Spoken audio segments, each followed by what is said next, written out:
All right, chat, I gotta tell you something that a lot of people might not tell you. If you want to learn how to do something, you will learn how to do it.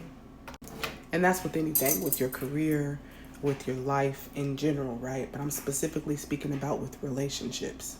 If you want to learn how to be more patient and more kind, you will learn by experience. As things happen, if you realize that you are not responding in a patient or kind way, you will sit with God and ask Him to reveal to you what you need to do in order to start being more patient and more kind. You will start apologizing. You will start extending yourself a little bit more. You will start paying attention to how much time you spend doing other things rather than trying to hone in on your patience and your kindness. If you want to learn how to start being more emotionally available, guess what? You're going to start talking more and start being emotionally available more, even if it's uncomfortable. Because you got to do something 10,000 times before you become a master at it anyways. But you only got to do it a few times before it becomes a habit. So let things start becoming a habit that are uncomfortable for you.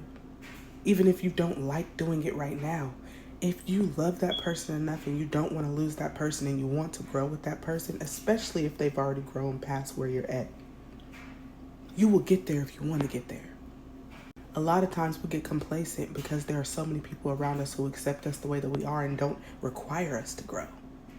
But when we want different, we do different, right? Because doing the same thing over and over again but expecting a different outcome is the definition of insanity.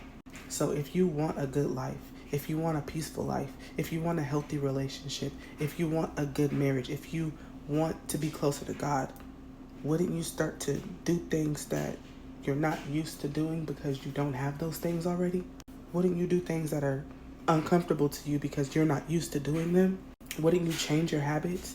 Wouldn't you change your circle?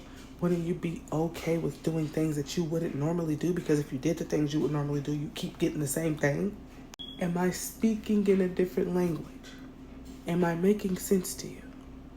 Because the ones who get it, get it. The ones who don't get it, don't want to get it. You want to have concrete ears. It's not that you can't hear me. You don't want to actually let what I'm saying penetrate your ear or your heart. You're choosing not to.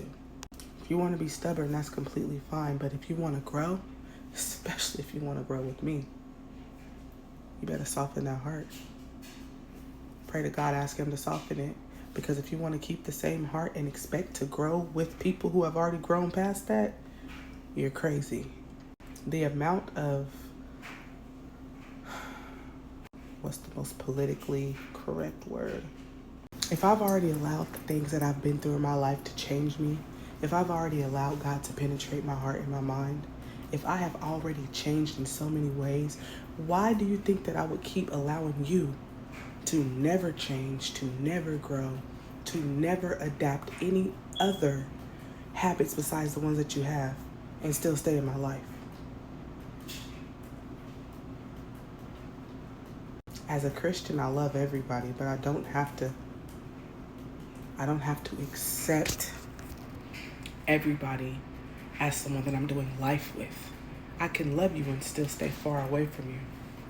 I can love you and pray for you and never even talk to you. Just because I love you does not mean that you have gained access to my life.